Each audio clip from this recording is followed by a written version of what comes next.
Assalamualaikum warahmatullahi wabarakatuh. Selamat datang di pembelajaran daring pada pertemuan kedua dengan saya Ahmad Maliki dengan mata pelajaran Al-Quran Hadis untuk kelas 11. Kita masih membahas tentang bab 1, yaitu hakikat penciptaan manusia, lanjutan dari pertemuan pertama. Sebelum memulai pembelajaran, marilah kita sama-sama mengucapkan basmalah. Bismillahirrahmanirrahim. Untuk tujuan pembelajaran, nantinya setelah melaksanakan kegiatan pembelajaran melalui WA dan aplikasi pembelajaran Classroom, dengan penayangan video slide ditambah aplikasi KineMaster, siswa mampu menjelaskan isi teks atau slide, menerangkan isi teks bacaan, menyusun teks tulis, serta menganalisis terkait topik hakikat penciptaan manusia. Yang kita bahas kali ini ialah tentang menganalisis hadis Nabi tentang penciptaan manusia dan perilaku orang yang memahami penciptaan manusia dan keikhlasan beribadah. Lanjut, menganalisis hadis Nabi tentang penciptaan manusia.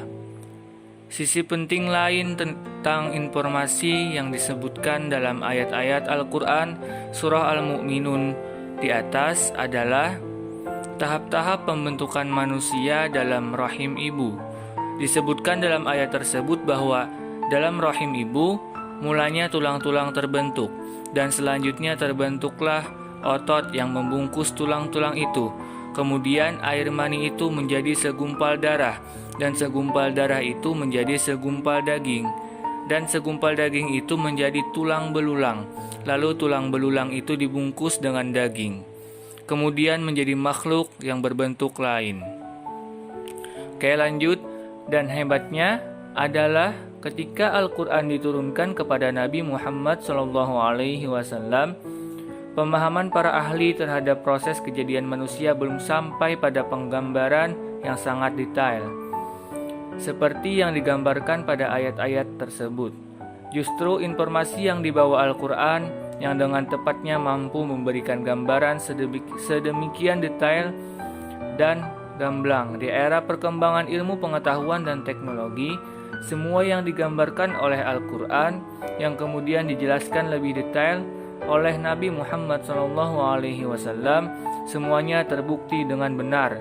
Ini menunjukkan bahwa Al-Quran adalah wahyu dari Allah Subhanahu wa Ta'ala, dan isi kandungannya adalah kebenaran hakiki dan bersifat mutlak atau absolut. Oke, lanjut.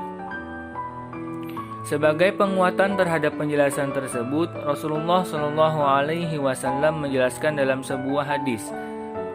Haddatsana Abu Bakr bin Abi Syaibah, haddatsana Abu Muawiyah wa Waqi'un, wa haddatsana Muhammad bin Abdullah bin Numair al-Hamdani, wa lafzu lahu haddatsana Abi wa Abu Muawiyah wa Waqi'un qalu haddatsana al-A'mash an Zaid bin Wahb an Abdullah qala haddatsana Rasulullah sallallahu alaihi wasallam wa huwa as-sadiqul masduq inna ahadakum yujama'u khalquhu fi batni ummihi 40 yawman thumma yakunu fi dhalika 'alaqatan misla dhalik thumma yakunu fi dhalika mudghatan misla dhalik thumma yursalul malaku fayanfukhu fihi ar-ruh wa yu'maru bi arba'i kalimatin bi kitabi rizqihi wa ajlihi wa amalihi wa syaqiyyun aw sa'idun fawalladhi la ilaha ghairuhu inna ahadakum la ya'malu bi 'amali ahli al-jannah hatta yakunu bainahu wa bainaha illa dhira'un fayasbiqu 'alaihi al-kitab fayamalu bi'amali ahli an-nar fayadkhuluha wa inna ahadakum la ya'malu bi'amali ahli an-nar hatta ma yakunu bainahu wa bainaha illa dhira'un fayasbiqu 'alaihi al-kitab fayamalu bi'amali ahli al-jannah fayadkhuluha. Yang artinya, telah disampaikan kepada kami oleh Abu Bakar bin Abi Syaibah dari Abu Muawiyah dan Waqi', dari Muhammad bin Abdullah dari Numair Al-Hamdani dari ayahnya, juga dari Abu Muawiyah dan Waqi', dari A'mashi dari Zaid bin Wahab dari Abdullah bin Mas'ud radhiyallahu anhu, bahwasanya ia berkata, Rasulullah Shallallahu alaihi wasallam yang dialah orang yang jujur dan terpercaya pernah berkata kepada kami, sesungguhnya setiap kalian dikumpulkan penciptaannya dalam rahim ibunya selama 40 hari berupa nutfah atau sperma, kemudian menjadi alaqah yaitu segumpal daging, selama waktu itu juga kemudian menjadi mudghah yaitu segumpal daging. Selama waktu itu pula kemudian Allah mengutus malaikat untuk meniupkan ruh kepadanya dan mencatat 4 perkara yang telah ditentukan, yaitu rezekinya, ajal, amal perbuatan, dan sengsara atau bahagianya. Maka demi Allah yang tiada Tuhan selainnya, sesungguhnya ada seseorang di antara kalian beramal dengan amalan penghuni syurga, sehingga tidak ada jarak antara dirinya dengan syurga kecuali sehasta saja. Namun ketetapan Allah mendahuluinya, sehingga ia beramal dengan amalan ahli neraka. Ia pun masuk neraka. Dan sesungguhnya ada seseorang di antara kalian beramal dengan amalan penghuni neraka, sehingga tidak ada jarak antara dirinya dengan neraka kecuali sehasta saja. Namun ketetapan Allah mendahuluinya, sehingga ia beramal dengan amalan ahli syurga, maka ia pun masuk surga. Hadis riwayat Bukhari dan Muslim. Lanjut, implementasi dari hakikat penciptaan manusia. Sebelum menerapkan perilaku sebagai pribadi yang mengetahui hakikat dan dari penciptaan manusia, wujud implementasi dari Quran Surah Al-Mu'minun ayat 12-14, Quran Surah An-Nahl ayat 78, Quran Surah Al-Baqarah ayat 30-32, dan Quran Surah Az-Zariyat ayat 56. Terlebih dahulu kalian harus membiasakan membaca Al-Quran setiap hari. Perilaku yang dapat diterapkan sebagai penghayatan dan pengamalan dari Quran Surah Al-Mu'minun ayat 12-14 sebagai berikut. Yang pertama, selalu sadar diri bahwa kita diciptakan dari sesuatu yang hina. Kedua, senantiasa mengakui kemahakuasaan Allah Subhanahu wa Ta'ala yang menjadikan kita dari sesuatu yang hina tersebut. Yang ketiga, senantiasa bersyukur kepada Allah yang telah menjadikan kita sebaik-baik bentuk. Lanjut, perilaku yang dapat diterapkan sebagai penghayatan dan pengamalan Quran Surah An-Nahl ayat 78 sebagai berikut.